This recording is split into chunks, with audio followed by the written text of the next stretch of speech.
మంచివాడవు, మహోన్నతుడవు, మాట తప్పని మా ప్రభువా, మీ నామానికి స్తోత్రాలు. ఇప్పటివరకు పాటలలో, ఆరాధనలో మీ నామానికి మహిమ తెచ్చుకున్నారు. ఈ సందర్భంగా వాక్యంలోకి వెళుతుండగా వాక్యం ద్వారా మాతో మాట్లాడి మమ్మల్ని బలపరిచి స్థిరపరచుమని యేసు నామమున వేడుకుంటున్నాను పరమ తండ్రి, ఆమేన్. దేవుని యొక్క నామమునకు మహిమ, ఘనత, ప్రభావములు ఆరోపిస్తూ ఉన్నాం. ఈ సందర్భంగా పరిశుద్ధ గ్రంథంలో కొన్ని సంగతులను మీ ముందు నేను ఉంచాలని ఆశిస్తూ ఉన్నాను. ఈ సాయంకాలపు శుభవేళ పిల్లరా, ప్రపంచంలో మనకంటే కోటాను కోట్ల భక్తులైన వాళ్ళు, ఆత్మీయులకు, ప్రపంచంలో ఉన్నత శిఖరాలు అధిరోహించిన వారికి ఇటు మహా గొప్ప భాగ్యము లేకపోయినప్పటికీ ప్రభు మనల్ని ప్రేమించి ఇచ్చిన ఈ మంచి కృపను బట్టి నేను దేవునికి ఎంతో మహిమ, ఘనత, ప్రభావాలు ఆరోపిస్తూ ఉన్నాను.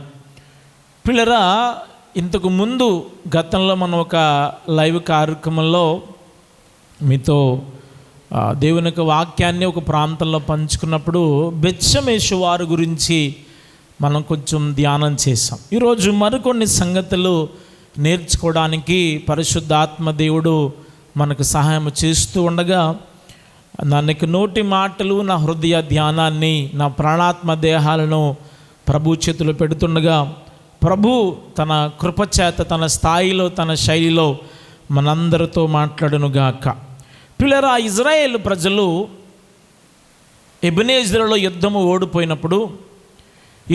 ఓడిపోయిన తరువాత వారు ఏం చేశారండి అంటే, మందసాన్ని వారు తీసుకుని ఆ ఫిలిస్తీన్ల దేశమునకు తీసుకుని వెళ్ళిపోయారు.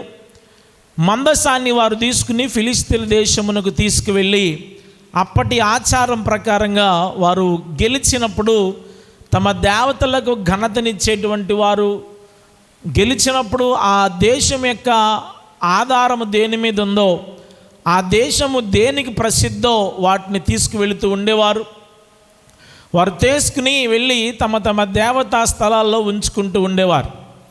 ఈ లెక్కన ఇజ్రాయేల్ ప్రజలకు అత్యంత ఆయువు పట్టు లాంటి తమ ఉనికి పట్టు ఎవరంటే మందసం. కాబట్టి వారు ఈ మందసమును తీసుకుని వారు దాగోను దేవత గుడిలో పెడుతున్నారని అంటే వారు ఒక విషయం డిక్లేరింగ్ చేస్తున్నారు. వాళ్ళొక విషయం చెప్తున్నారు. ఏంటంటే, our God is more powerful than God Jehovah. యెహోవా దేవుని కంటే మా దేవుడు చాలా గొప్ప దేవుడు, అందుకే ఆ దేవుని కలిగిన ప్రజలే మా ముందు ఓడిపోయారని వారు మాటలతో చెప్పకపోయినప్పటికీ తమ క్రియలతో వారు చెప్తూ ఆ దేశంలో ఉన్న దాగోను దేవతను వారు హెచ్చించుకుంటూ ఉన్నారు. పిల్లరా, దేవుడు ఎప్పుడు కూడా తన మహిమను విగ్రహాలకు అందనించేవాడు కాదు. దేవుడు ఎప్పుడు కూడా తాను ఒకరికి ఊరకనే మహిమనిచ్చేటువంటి దేవుడు కాదు. మరి ఎందుకు దేవుడు తన మందసాన్ని ముట్టుకొనిచ్చాడు? ఎందుకు దేవుడు మందసాన్ని పట్టనిచ్చాడంటే, అది ఫిలిస్తీన్లకు అదొక అవకాశం. ఫిలిస్తీన్లకు ఒక పాఠాన్ని నేర్పించాలన్నా ఇజ్రాయేలు ప్రజలు కూడా ఏం చేస్తున్నారంటే, ఒప్ని ఫినెహాసులు పాపము చేస్తూ, సమూయేలు ఇంకా యాజకుడిగా వెళ్ళని కాలంలో వారందరూ సన్నిధి స్త్రీలతో పాపము చేస్తున్నప్పుడు వారేదో మందసానికి మ్యాజికల్ బాక్స్ లాగా ఇది ఉంటే మాకు ఏ పాపం చేసినా మేము గెలిచేస్తాములే అనే ఒక తప్పుడు మూఢనమ్మకాన్ని కలిగి ఉన్నారు కనుక దేవుడు వారు మూఢనమ్మకానికి ఘనతనివ్వలేకపోయాడు. దేవుడు విశ్వాసాన్ని గణపరుస్తాడు కానీ మూఢత్వాన్ని గణపరచడు. దేవుడు విశ్వాసాన్ని గొప్ప చేస్తాడు కానీ అంధత్వాన్ని ఎప్పుడు కూడా ఆయన సహించడు. వీరేమో మూఢనమ్మకాన్ని కలిగి ఉన్నారు, వారేమో దేవుడి మీద అసలు విశ్వాసమే లేకుండా ఉన్నారు. అందుకని వీరిద్దరు కూడా ఒక పాఠం చెప్పాలంటే, the ark of the lord had to be captured. దేవుని మందసం ఒకసారి పట్టబడాలి. అందుకని దేవుడే వారికి అనుమతినిచ్చాడు. చూడండి, యేసుక్రీస్తు ప్రభు కూడా గెత్సెమనే తోటలో ఉన్నప్పుడు యూదా ఇస్కరియోతు వచ్చి ముద్దాడి చెలికని అప్పగించినప్పుడు, నాయనా నేను పబ్లిక్లో సమాజ మందిరంలో ఉన్నానయ్యా, మీరు పట్టుకోలేదు, ఇప్పుడు పట్టుకోవడానికి వచ్చారంటే వాళ్ళు ఏదో కాపాడడం కొరకు పేతురు కత్తి తీసి అక్కడ ఒక వ్యక్తి యొక్క చెవి తెగనరికాడట. అప్పుడు అంటాడు, యావయ్యా నేను ఏమన్నంత బలము లేనివాడు అనుకుంటున్నావా? నా తండ్రి నన్ను విడిపించడం అని అనుకుంటున్నావా? దేవుడే తన చిత్తముతో, దేవుడే తన ఉద్దేశంలో, అలాది సంకల్పంలో సిలువకు అప్పగిస్తున్నారు కానీ వీళ్ళకంత సీన్ లేదయ్యా, వీళ్ళను పట్టుకోలేరు. ఒకవేళ పేతురా నేను కాపాడుకోవాలంటే నాకు నువ్వే అవసరం ఏంటయ్యా, నా తండ్రితో చెప్తే 12 సేనా వ్యూహాలు నా కొరకు పంపడా, I can save myself, నన్ను నేను తప్పించుకోగలను, నన్ను రక్షించుకోగలను. I don't need your sword, so put your sword back. నాకు నీ కత్తి అక్కర్లేదయ్యా, నీ కత్తి లోపలికి పెట్టుకో అని అంటున్నాడు. ఇప్పుడు కూడా చాలామంది 3 మేకలు పీక్కోలేకపోతున్నవాడు దేవుడు ఎట్లా అయ్యాడురా అని కొందరు వ్యంగ్యంగా మాట్లాడుతుంటే, అయ్యా దేవుడు 3 మేకలు ఎందుకు పీక్కోలేదంటే ప్రభువే తను సిలువకు అప్పగించుకున్నాడు గనక పీక్కోలేదు. తాను ఇష్టపూర్వకంగా వెళ్ళాడు గనక పీక్కోలేదు. తాను ఇష్టపూర్వకంగా వెళ్లకుండా ఉంటే ప్రపంచమంతా ఒకటే అయినా ఆయన ఏమీ చేయలేరు. కానీ ఇష్టపూర్వకంగా వెళ్ళాడు గనకనే, ఆయన ఇష్టపూర్వకంగా సిలువనెక్కితేనే మన అందరికి రక్షణ గనుక, ఆయన ఇష్టపూర్వకంగా తను బలిగా అర్పించుకుంటేనే మనకు రక్షణ గనుక, ఈ emptied himself and sacrificed himself, తను తాను రిక్తునిగా చేసుకుని అప్పగించుకున్నాడు అన్న సంగతి మీకు తెలియజేస్తూ ఉన్నాడు. అందుకనే దేవుడు ఎక్కడా కూడా తాను తన మందసాన్ని పట్టుకునేలాగా పట్టబడినట్లుగా ప్రభువు వారికి అనుమతించాడు. మరి అనుమతించినప్పుడు అక్కడ ఏం జరిగిందంటే మీ అందరికీ ఎరిగిన పాఠమే, విదితమైన విషయమే. మందసం దాగోను దేవత ముందు పెట్టినప్పుడు దాగోను దేవత 2 మార్లు పడిపోయింది. అక్కడి నుంచి మరో చోటకి తీసుకువెళ్తే అక్కడ ఆడవారి మగవారి రహస్య స్థానాల్లో గడ్డలు వచ్చాయి. మరొక ప్రాంతాన్ని తీసుకువెళ్తే పందికొక్కులు నేలను పాడు చేస్తూ ఉన్నాయి. దాంతో వారు ఒక అండర్స్టాండింగ్ వచ్చేసారు. అదేంటంటే అంబబో ఇది లాభం లేదు.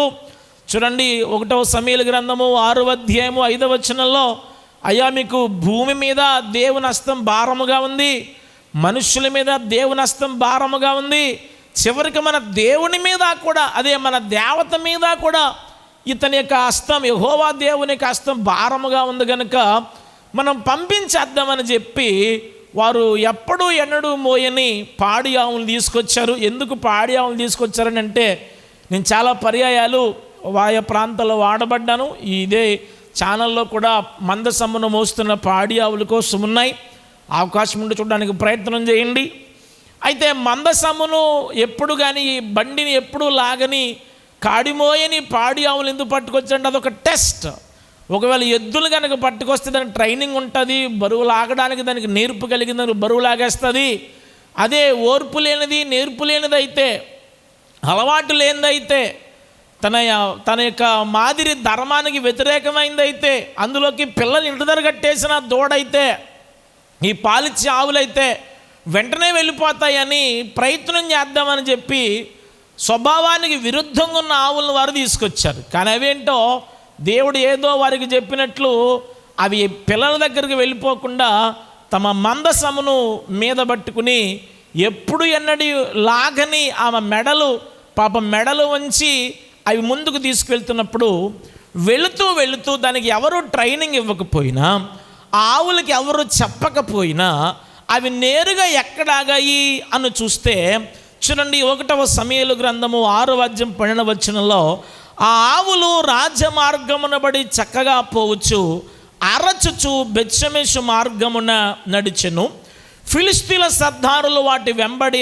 బెత్షెమెషు సరిహద్దు వరకు పోయారు. గమనించండి, పోనీ ఫిలిష్తీయులు కూడా దారి చూపించారంటే లేదు, ఫిలిష్తీయులు కూడా దారి చూపించారు. ఎందుకంటే ఫిలిష్తీయులు ముందుంటే దాన్ని చూపిస్తారు, కానీ వారు ఏం చేస్తారంటే అక్కడ వెనకాల వెళ్ళారు. సో వెనకాల వెళ్ళారు కాబట్టి మందసము వెనకాల, లేకపోతే పాడి ఆవులు వెనకాలే వీరు వెళ్ళారు. కానీ పాడి ఆవులకి ఫిలిష్తీయుల సర్దారులు దారి చూపించలేదు.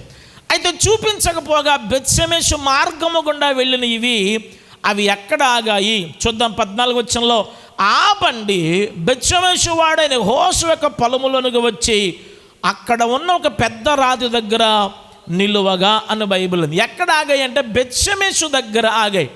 అయితే మరి బెత్షెమెషు దగ్గర ఎందుకు ఆగాయి అని అంటే అది లేవీల పట్టణము అని మనం గమనించాలి.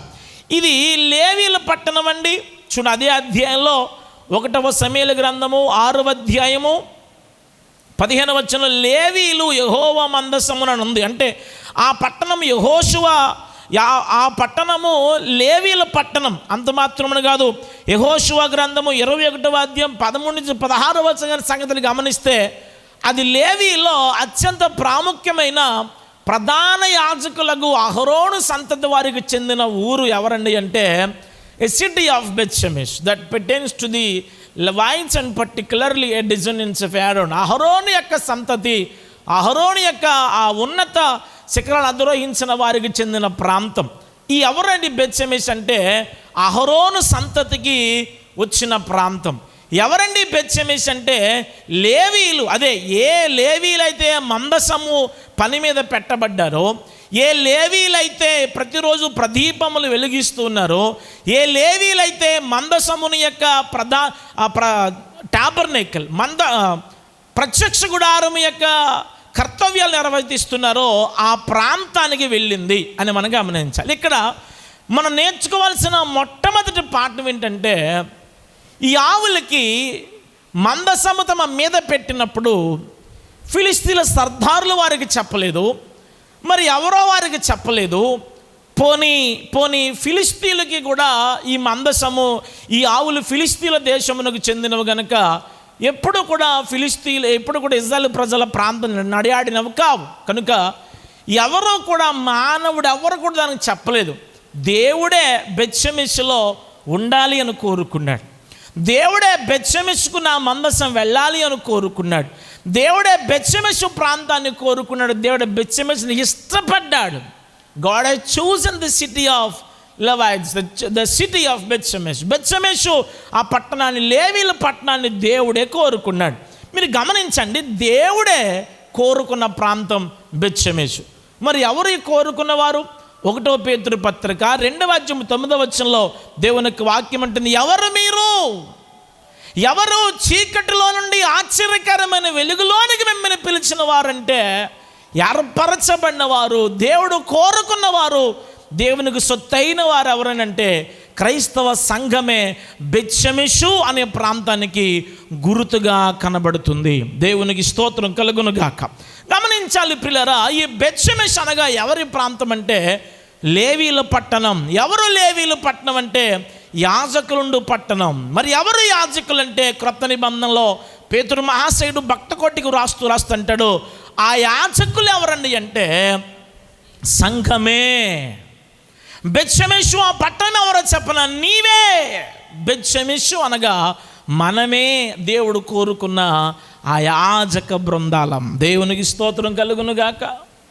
ప్రభువే మనల్ని కోరుకున్నాడు, మనం ఆయన్ని ప్రేమించలేదు. He first loved us. మొదట మనం ఆయన్ని ప్రేమించాలి, ఆయనే మనల్ని ప్రేమించాడు. First he selected us. ఆయనే మనల్ని కోరుకున్నాడు, మనం ఆయన ఎంపిక చేసుకోలేదు. First he revealed himself. మొదటగా ఆయనే తను మనల్ని ప్రత్యక్షపరుచుకున్నాడు. కానీ మనం ఎవరమో దేవుని, మనం ఎవరో ప్రభుని వెదకలేకపోయాం. మనం వెదికి వెళ్ళలేమని దేవుడే మన వద్దకు వచ్చాడు. బెత్షెమెషు వారలారా, క్రైస్తవ సంఘమా, ఎవరు నీవంటే దేవుడు కోరుకున్న ప్రాంతాన్ని, దేవుడు ఏర్పాటు చేసుకున్న సంఘం, దేవుడు ఏర్పాటు చేసుకున్న రాజులైన యాజక వంశముండే ఈ ప్రాంతం క్రైస్తవ సంఘం. మరి దేవుడు కోరుకున్న సంఘము ఎలాంటిదిగా ఉండాలి అనే విషయాన్ని కనుక ఆలోచన చేస్తే, దేవుడు కోరుకున్న బెత్షెమెష్ ఎలాగుందో మనం గమనించినట్లయితే, దేవుడు కోరుకున్న సంఘం ఎలాగుండాలో దేవునికి వాక్యం ఇక్కడ మనకు తెలియజేస్తుంది. కనుక ఈ వాక్య భాగంలో నుంచి ఒక లోతైన సంగతిని ముందు ఉంచాలని ఆశపడుతుండగా మీరు చక్కగా వాక్యాన్ని వింటూ వ్రాసుకుంటూ రెఫరెన్స్లు చూసుకుంటూ మాతో పాటు వాక్యాన్ని ధ్యానం చేయాలని ప్రభు పేరట మీ అందరికీ మనవి చేస్తూ ఉన్నాను. పిల్లల, ఈ దేవుని యొక్క వాక్యంలో మరి ఎంపిక చేయబడిన ఈ సంఘం లేదా ఎంపిక చేయబడిన బెత్షెమెషు వారు ఎలాంటి వారుగా ప్రవర్తిస్తున్నారు అన్న సంగతి మనం గమనించినప్పుడు చూడండి, 1 సమూయేలు గ్రంథము 6వ అధ్యాయము 19 బెత్షెమెషు వారు యెహోవా మందసమును తెరచి చూడగా దేవుడు వారిని హతము చేసి ఆ జనులలో 50,070 మందిని మొత్తెను. యెహోవా గొప్ప దెబ్బతో అనేకులను మొత్తగా జనులు దుఃఖాక్రాంతులైరి. గమనించాలి, దేవుడు ఎందుకు వాళ్ళని గొప్ప దెబ్బతో ముత్తాడు? ఆ సిటీయే మాదిరి పట్టణం అయితే అందులో 50,070 మందిని చంపేస్తే ఒకడు చచ్చిపోతేనే ఊరంతా అల్లకొల్లలం అయిపోతుంది. పోనీ 2 చచ్చిపోతేనే ఊరంతా మహా శోకంలో అయిపోద్ది. అలాంటిది ఏకంగా చిన్న పట్టణంలో చిన్న కాలనీలో 50,000 70 మందిని చచ్చిపోతే ఇంకేమన్నా ఉందా?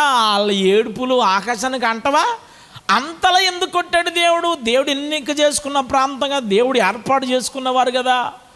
మరి దేవుడు ఏర్పాటు చేసుకున్న వారిని ఎందుకు కొట్టాడు అని చూస్తే మీకు ఇందాక మాట చెప్పాను. ఈ బెత్షెమెషు వారు ఎవరంటే అహరోను సంతతి వారు, లేవీలు. They suppose to know all the liturgy and the order of the worship and all the rituals concerning the ark of the Lord. దేవుని నిబంధన మందసమును గురించిన సమస్త సద్విషయాలు ఎరిగినటువంటి వారు వీళ్ళు.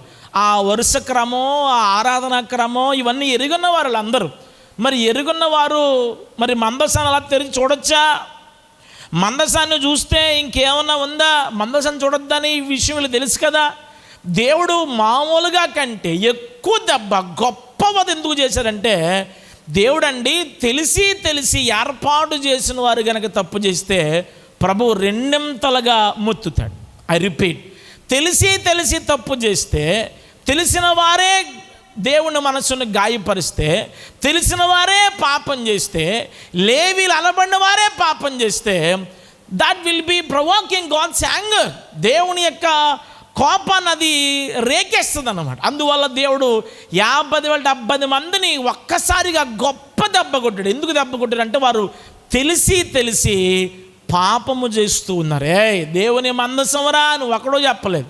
పోనీ మందసం కాదేమో అనుకున్నాడు. లేదు, అక్కడ బైబిల్ ఏముంది చూడండి. వారు మందసమును చూచి, ఎక్కడ 6వ అధ్యాయం 13వ వచనం, బెత్షెమెషు వారు లోయలో తమ గోధుమల చేలను కోయిచుండిరి. వారు కనులెత్తి చూడగా మందసం వారికి కనబడినో దానిని చూచి వారు సంతోషించినంత భయం, అంత ప్రేమ ఉన్నప్పుడు తెరచి చూడకూడదన్న భయం కూడా ఉండాలి కదా వీళ్ళకి. చూచి సంతోషించే అంత ప్రేమ అభిమానం ఉన్నప్పుడు తెరవకూడదన్న ఆత్మీయత కూడా ఉండాలి కదా. అభిమానం వేరు, ఆత్మీయత వేరు. అర్థమైందండి? అభిమానం వేరు, ఆత్మీయత వేరు. మనలో చాలామందికి అభిమానం ఉంటుంది. యేసుప్రభు బొమ్మ కనబడగానే ముద్దెట్టుకోవడం, సిలువలు కనబడగానే ఎలాగెట్టుకోవడం, బైబిల్ కనబడగానే కళ్ళకద్దుకోవడం, ఎవరైనా సేవకులు కనబడితే వందనాలు చెప్పడం, విశ్వాసులు కనబడితే ప్రభు స్తోత్రాలండి. ఇవన్నీ దేవుని మందిరకు వచ్చినప్పుడు చెప్పులు తీసేసి రావడం, ప్రార్థన చేసినప్పుడు కళ్ళు మూసుకోవడం, అలేలి అంటే ఇవన్నీ they are all items of fan basis. ఇవన్నీ అభిమానం మీద జరిగేది. దేవుడు అభిమానం కోరుకోవడంలే, ఆత్మీయతను కోరుకుంటూ ఉన్నాడు. దేవునికి స్తోత్రం కలుగునుగాక. నీ అభిమానం ఎవరికి కావాలంటే ఈ మధ్యన సోషల్ మీడియా స్టార్లు కొందరు ఉన్నారు కదా, వాళ్ళకి కావాలి మీ అభిమానులు. వాళ్ళకి షేర్లు చేయడానికి, వారి స్టేటస్లు పెట్టుకోవడానికి. వాళ్ళు వస్తుంటే ఈరోజు మా అభిమాన అన్నగారు పలానా చోట వస్తున్నారు, ఆయన వర్తమానం 10:30కి స్టార్ట్ అవుతుంది, అర్ధరాత్రి మిట్టమిగిలిపాన ఎదిగిన దున్నపోతుంది అన్నట్టు అర్ధరాత్రి వేళ జరుగుతుంది అన్నట్టుగా పెడితే ఆ ఫ్యాన్ బేస్ చూసి నాకు ఫ్యాన్ ఫాలోయింగ్ ఉందని చెప్పుకోవడానికి తప్ప ఈ అభిమానిని పరలోక రాజ్యం తీసుకువెళ్తా. నాయన, ఈ అభిమానిని పరలోక రాజ్యం తీసుకువెళ్తా. అమ్మ, ఈ అభిమానిని పరలోక రాజ్యం తీసుకెళ్దు, ఆత్మీయత మాత్రమే తీసుకెళ్తుంది. దేవునికి స్తోత్రం కలుగును గాక. ఈ అభిమానం ఉంది, సంతోషించారు, తెరచి చూడకూడదన్న ఆత్మీయత లేదు. మరి తెలిసి తప్పు చేసినోడు తప్పు చేస్తే దేవుడు చూసి ఊరుకుంటాడా? ఒకసారి మా హెడ్ మాస్టర్ అండి స్కూల్లో చదువుతున్నప్పుడు, నూతనపడ్డ జోసెఫ్ లివింగ్స్టన్ మాస్టరు, ఆయన ఎప్పుడు ఎలా చేస్తాడంటే అందరి ముందు పబ్లిక్గా రాకుండా ఎగ్జామ్ జరుగుతున్నప్పుడు కిటికీలాగా చూసుకుంటాడు అనమాట. ముందుగా చూస్తుంటే నా ముందు ఒక అబ్బాయి, పేరెందుకులే కానీ, చూసి రాస్తున్నాడు. మాస్టర్ ఏమీ అనలేదు. ఆయన మాస్టర్ ఏమీ అనలే. మళ్ళీ వెళ్ళిపోయాడు, మరలా వచ్చాడు. నేను చూశాను ఎంతగానో ఆయన చూడడం. ఒరే మాస్టర్ వస్తున్నారని చెప్తున్నాను కానీ వాడు మాస్టర్ వస్తాను దాచేసాడు. మరలా కాసేపటికి యువతల పక్కడు చూస్తాడు. వాడు చాలా చదువుకున్నవాడు, బాగా జ్ఞాని, చాలా జ్ఞాపశక్తి ఉండేవాడు, చాలా జ్ఞాపకశక్తి. అసలు మామూలు మేధావి కాదు. మా స్కూల్ అంతట్లో క్లాస్కి ఆడే ఫస్ట్. ఆడు చూతు రాస్తున్నప్పుడు మాస్టర్ వచ్చి ఆయన కొట్టారు. బిల్లే తల వంచి జుట్టు ఇలాగలా పీకేసి దబి గుద్దేశారండి. ఆడ కోపంతో, ఇంత కోపం ఎందుకని కొట్టినందుకు కాదు, పక్కనోడు చూసి రాశాడు, ఆయన ఏమనలేదు, నన్ను మాత్రం కొట్టాడు అని వెళ్ళి ఇంట్లో చెప్పాడు. వెళ్ళాను వాళ్ళ సాయంకాలం కల్లా వాళ్ళ నాన్న, వాళ్ళ మేనమామ, వాళ్ళ అమ్మ, వాళ్ళ అక్క ఒకడే కొడుకాడు వేసుకొచ్చాడు మొత్తం అందరు. నేను వచ్చిన తర్వాత హెడ్ మాస్టర్ అండి. అప్పట్లో మాస్టర్లు అంటే పిల్లలే కాదండి, పిల్లల తల్లిదండ్రులు కూడా భయపడేవారు. మాస్టర్ అండి మా పిల్లోడిని కొట్టారు. అందుకోసం కాదులే అండి, పక్కోడిని కొట్టకుండా ఈయన మాత్రమే కొట్టారని తెగ బాధపడిపోతున్నాడండి. అనగానే మాస్టర్ చెప్పిన సమాధానం ఏంటో చెప్పనా, అమ్మా పక్కన వాడు చదవడు, ఆడు మొద్దు చూసి రాస్తున్నాడు, కనీసం చూసి రాసే జ్ఞానం అన్నా ఉంది ఆడికి. ఈయనకేం పోయే కాలం, నేను అనలేదు, ఆయన మాస్టర్ అన్నమాట.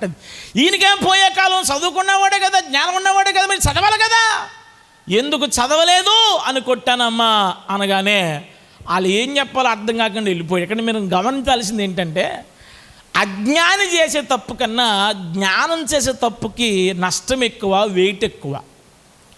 విశ్వాసి చేసిన తప్పు కన్నా సేవకుడు చేసిన తప్పు దేవుణ్ణి బాగా గాయపరుస్తారు.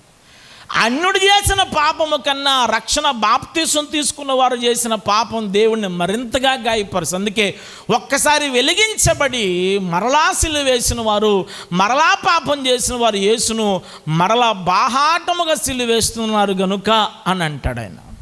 ప్రభుని యు ఆర్ మరలా రీక్రూసిఫైయింగ్ హిమ్ అగైన్. నువ్వు పాపము చేయడం వల్ల ప్రభుని మరలా సిలువేస్తున్నావు. అందువల్ల దేవుడు కొట్టే దెబ్బ గొప్ప దెబ్బగా ఉంటుంది. అందువల్ల బెత్షెమెషులో ఏకంగా 1 కాదు 2 కాదు 50,070 మందిని దేవుడు ముత్తాడు అన్న సంగతిని మీ ముందు సవినంగా నేను జ్ఞాపకం చేస్తున్నాను. కనుక ఎంపిక చేయబడిన వారు అనుకుని పాపము చేయకూడదు. ఎంపిక చేయబడిన వారు తెలిసి తప్పు చేయకూడదు. ఎంపిక చేయబడిన వారు మరలా పాపములోనికి తమ కక్కిన దాని వైపు, ఆ విడిచిపెట్టిన దాని వైపు మరలా వెళ్ళని వారముగా మనం అందరం. కనుక బెత్షెమెష్ అనే సంఘము తెలిసి పాపము చేయకూడదు. తెలిసి మోహపు చూపు చూడకూడదు. తెలిసి తప్పుడు మాట మాట్లాడకూడదు. తెలిసి వాక్యానికి వ్యతిరేకంగా ప్రవర్తించకూడదు అన్న సంగతి మీకు సవినంగా నీకు తెలియజేస్తున్నాను. నెంబర్ 1, బెత్షెమెషు అనబడిన ఎంపిక చేయబడిన సంఘం, యాజకులైన సంఘం ఎరిగి కూడా పాపము చేయకూడదు. రెండవదిగా ఈ ఎంపిక చేయబడిన సంఘం ఏం చేస్తుంది చూద్దాం. 20వ వచనంలో యెహోవా సన్నిధిని ఎవరు నిలవగలరు? ఎందుకని? దేవుడు మరి గొప్ప దెబ్బతో 50,070 మందిని కొట్టేశాడు కదా. అందుకని ఇంత గొప్ప సేవను యెహోవా సన్నిధి ఎవరు నిలవగలరు? మన ఎద్దును ఆయన ఎవరి వద్దకు పోవాలని చెప్పి కిర్యత్సారీము కాపరచ్చులకు దూతలను పంపి ఫిలిష్తీయులు యెహోవా మందసమును మరలా తీసుకుని వచ్చిరి. మీరు వచ్చి మీ దాపునకు దాన్ని తీసుకుని పోవాలని వర్తమానము పంపిరి. ఆగండి ఒకసారి. కిర్యత్సారీము పట్టణాలు, కిర్యత్సారీము వారు యాజకులా? కాదు. కిర్యత్సారీము వారు లేవీలా? కాదు. కిర్యత్సారీము వారికి ఈ దూపము, ఈ సముఖ రొట్టెల బల్ల ఎంత తెలుసా? తెలీదు. వారికి సన్నిధి క్రమం తెలుసా? తెలీదు. వాళ్ళెవరు? సాధారణమైన ప్రజలు. మరి ఎవరికి తెలియాలి? వీళ్ళకి. అప్పుడు ఏం చేయాలి? పాపం జరిగిపోయిందిరా. ఒరే 50,070 మందిని దేవుడు ఉత్తినే మొత్తలేదురా, మరి మనం మందసం చూస్తాం, మన తప్పే కదరా అని ఏం చేయాలి? ప్రభు దగ్గర మోకరించాల్సిన వారు, రిపెంట్ మారు మనసు పొందాల్సిన వారు మందసమును మార్చేస్తున్నారు. మారు మనసు పొందాల్సిన వారు మందసాన్నే మార్చేస్తున్నారు. రిపెంట్ కావలసిన వారు మందసాన్ని రిమూవ్ చేస్తున్నారు. మందసము దగ్గర మోకరించాల్సిన వారు అసలు మందసం ఉండే స్థానాన్నే మార్చేస్తున్నారు. ఎంత దారుణం అండి! ఇక్కడ మనం గమనించవలసిన పాఠం ఏంటంటే, ఈ యొక్క ఫిలిష్తీయులు ఎలాగైతే రహస్య స్థానంలో గడ్డలు వచ్చాయి, బాబా మాకు నేల పందికొక్కుల చేత దున్నబడుతుంది, మా దేవతల మీద మీ దేవుడు బరువుగా ఉన్నాడని ఫిలిష్తీయులు పంపివేసినట్లు అదే శిక్ష బెత్షెమెషు వారికి కూడా ఇస్తే, బెత్షెమెషు వారు కూడా ఫిలిష్తీయులు చేసినట్లు తూచా తప్పకుండా చేస్తున్నారు. ఫిలిష్తీయులు పాపం చేశారు, బెత్షెమెషు వారు పాపం చేశారు. మరి ఫిలిష్తీయులు మారు మనసు పొందారా? మారు మనసు పొందకుండా మందసాన్ని పంపించేశారు. బెత్షెమెషు వారు కూడా మారు మనసు పొందకుండా పంపించేస్తున్నారు. ఇక్కడ మనం గమనించవలసిన పాఠం ఏంటంటే, బెత్షెమెషు వారు ఫిలిష్తీయులకు అనుకూలముగా ఉన్నారు. బెత్షెమెషు వారు ఫిలిస్తీన్ల వలె జీవిస్తున్నారు. ఆగండి ఒకసారి. ఫిలిస్తీన్లు అలాగూ జీవించారంటే వారికి వాక్యం ఎరిగిన వారు, మందసం యొక్క క్రమం ఎరిగిన వారు, సన్నిధి క్రమం ఎరిగిన వారు, అక్కడ గురించిన పవిత్రత గురించి కానీ ఇది గంగాళం గురించి ఇది ఏమి వారికి తెలియదు. ప్రత్యక్ష గుడారం యొక్క నియమ నిబంధన వారికి తెలియదు. That's why they sent out, that's why they expel the ark of the Lord from the nation. వారి దేశం నుండి మందసాన్ని పంపించేశారు. కానీ వీరు ఎవరు? బెత్షెమెషు అన్నీ ఎరిగినప్పటికీ వీరు కూడా ఫిలిస్తీన్ల వలె మందసాన్ని పంపిస్తున్నారు. అలాగే అర్థమేంటి చెప్పనా?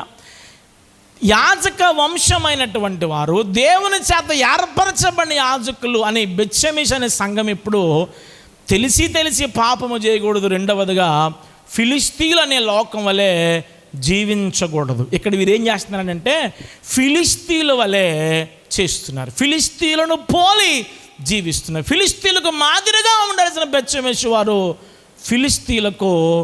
ఫిలిస్తీన్ల వలె మందసాన్ని కూడా పంపేస్తూ ఏమాత్రం తీసుకుపోకుండా ఫిలిస్తీన్లతో కలిసిపోతూ ఉన్నారు. ఈ మాటలు ఆలకిస్తున్న క్రొత్త నిబంధన సంఘమా, నేటి క్రైస్తవ సమాజమా, దేవుని సేవకుడిగా చేతులు జోడించి మనం చేస్తున్న రెండవ మాట ఏంటంటే, ఏర్పరచబడిన రాజుల యాజక వంశం అనబడిన బెత్షెమెషు సంఘం ఏం చేయాలి చెప్పనా?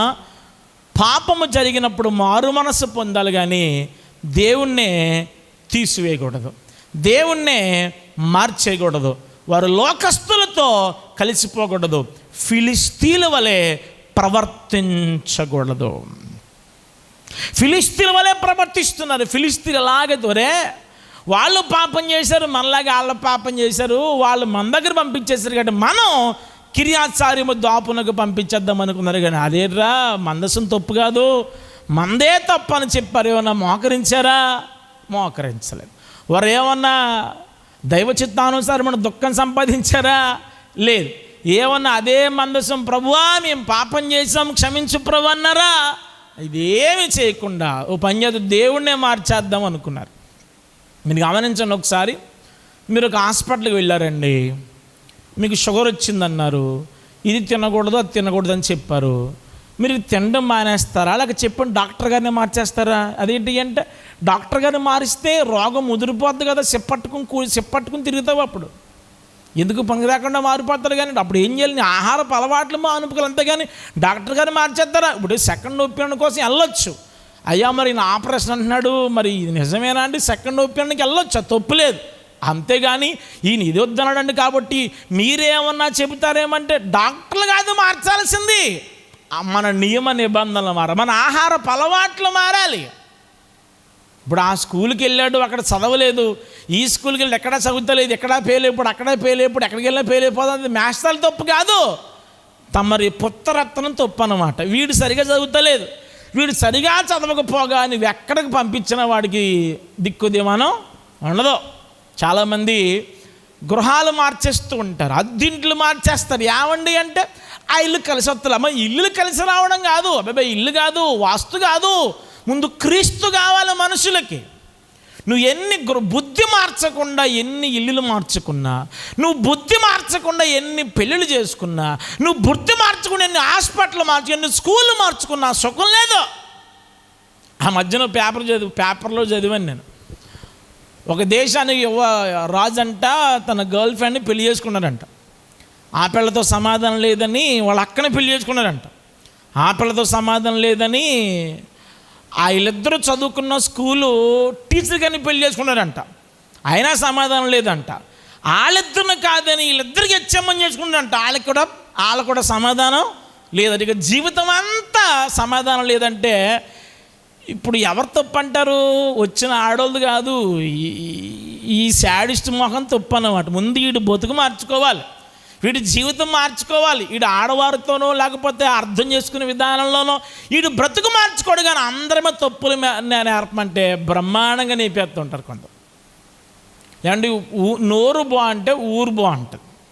అందుకని ఆ ఊరు మంచిది కాదంటే నువ్వు నీ నోరు కంట్రోల్లో పెట్టుకో. ముందు నీ ప్రవర్తన సరిగా పెట్టుకో. నీ ప్రవర్తన సరిగా పెట్టుకోకుండా ఆ ఊరు మంచిది కాదు, ఈ ఊరు మంచిది కాదు, ఊరెందుకు మంచిది కాదండి? మన జీవితమే సరిగా చేయాలి. కనుక ముందు మనం మార్చుకునే వారంగా ఇక్కడ ఉండాలి. ఇక్కడ ఫిలిస్తీన్ల వలె ఫిలిస్తీన్లు పాపం చేశారు, మేము పాపం చేసాం కనుక ఫిలిస్తీన్లు పంపించేశారు, మేము పంపించేస్తామంటే లేవీయులు ఆ మాత్రం బుద్ధి లేదండి వీళ్ళకి? అహరోను సంతతి వారు ఆ మాత్రం ఇంగిత జ్ఞానం లేదండి? వీళ్ళు అన్నం తింటున్నారా, వీళ్ళు బిర్యానీ తింటున్నారా, వీళ్ళు ఏం తింటున్నారండి? వీళ్ళు ఏం చేయాలి? వెంటనే నీ కాళ్ళు ముక్తనే బాంచిందని ప్రభు దగ్గర మోకరించాల్సిన ఈ పెద్ద మనుషులు ప్రభు దగ్గర తమ పాపమును ఒప్పుకోవాల్సిన వీళ్ళు దేవుణ్ణే మార్చేస్తూ ఉన్నారు, దేవుణ్ణే వారు మార్చేస్తూ ఉన్నారు అన్న సంగతిని మనము గమనించాలి. రెండవ సంగతిని మీకు చెప్పాను. నెంబర్ 1, ఎంపిక చేయబడిన రాజుని యాజక వంశం తెలిసి ఎరిగి పాపము చేయకూడదని మీకు చెప్పాను. రెండవదిగా వారు ఎటువంటి వారుగా ఉండాలని అంటే, పాపము జరిగినప్పుడు శిక్షాస్మృతులకు వారు తీయబడినప్పుడు దేవుణ్ణి కాదు మన బ్రతుకులు మార్చుకోవాలి. ఈ పెద్ద మనుషులు మందసాన్ని మార్చేస్తున్నారు. బైబిల్ మీకు ఎగ్జాంపుల్ చెప్పిన గెరాసేనులు క్రొత్త నిబంధనలు చెబుతుంది. నాకు చాలా ఆశ్చర్యంగా అనిపిస్తుంది వీళ్ళ పనులని. దేవుడు వీళ్ళ కోసం ఎంతో సముద్రాన్ని దాటి ఎక్కడెక్కడికో దాటి పైగా ఆ ఊరికి తను తాను గాయపరుచుకుంటూ సంఖ్యలతోన్న సాధుపరచలేక ఎలా పడితే అలాగుంటే ఆయన బాగు చేసి ఇన్ని చేస్తే ఆ ఊరికి పెట్టిన పీడ దరిద్రం కాసి దేవుడు ఎరగొట్టేస్తే ఇప్పుడు ఏం చేయాలి?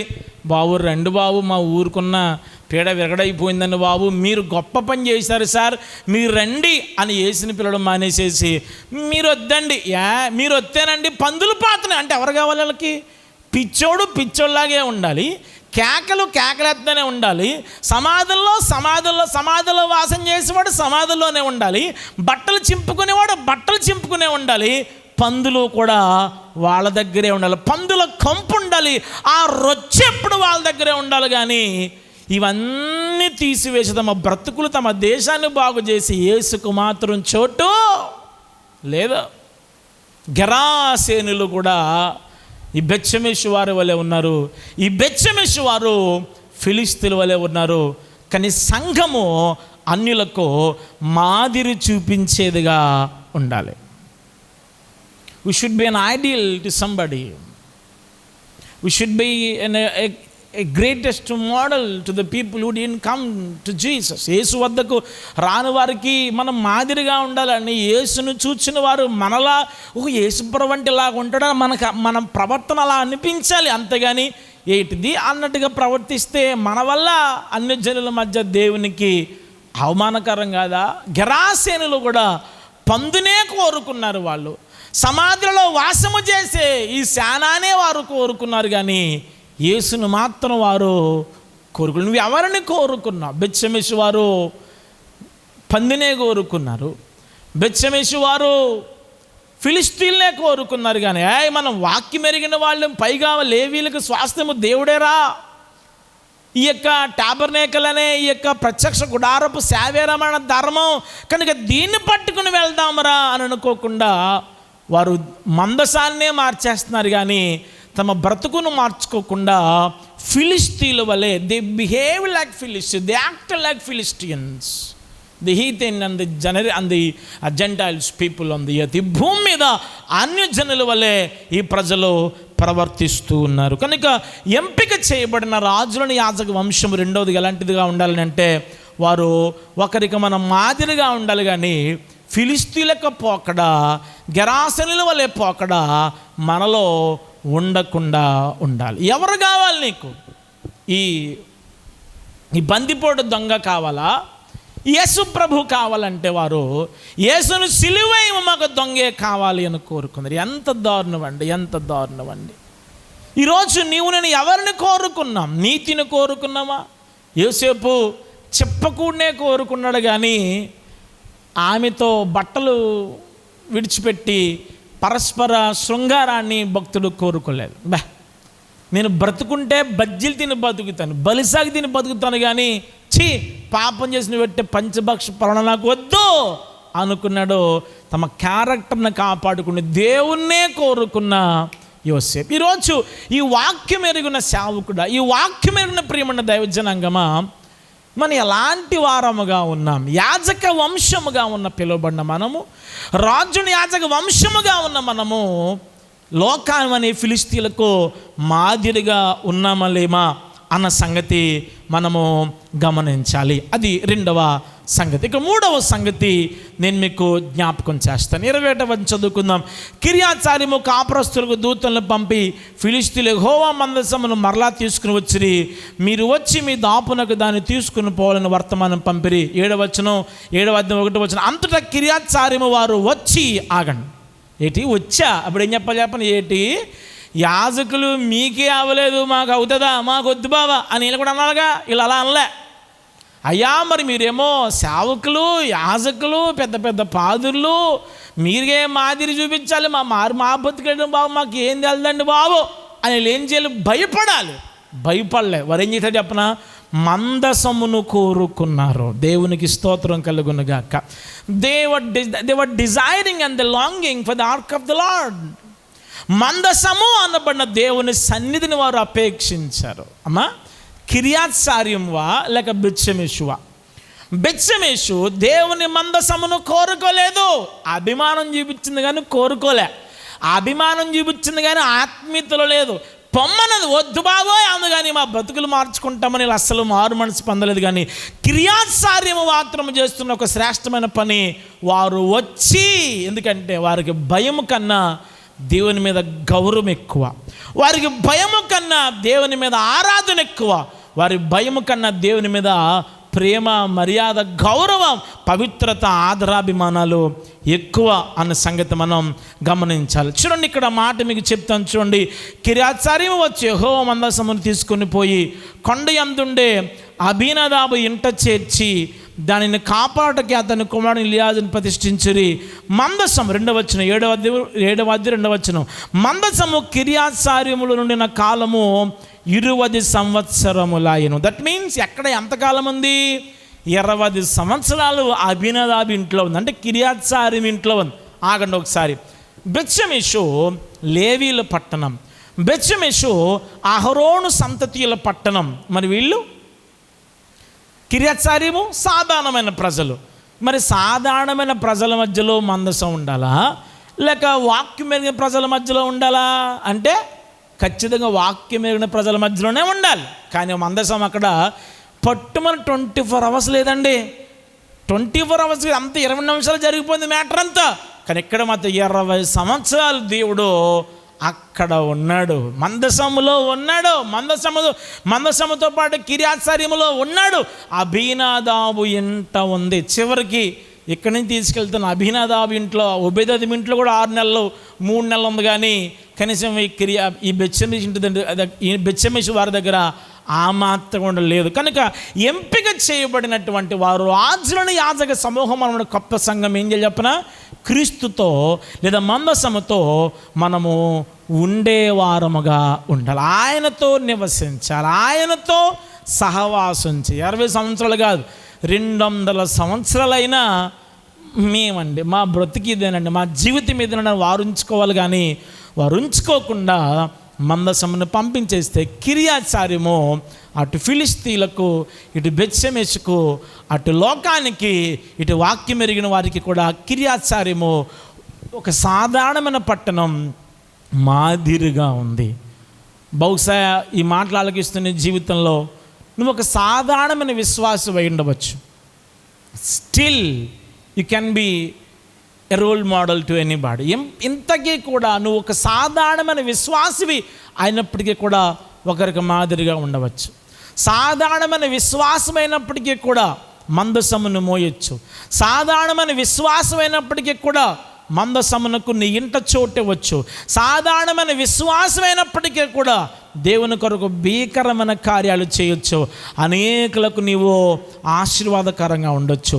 అలాగ ఉండాలంటే నీవు మందసముతో, మందసము నీతో, నీవు క్రీస్తుతో, క్రీస్తు నీతో, నీవు దేవుని సన్నిధితో, దేవుని సన్నిధి నీతో సుఖ నివాసము చేయాలి.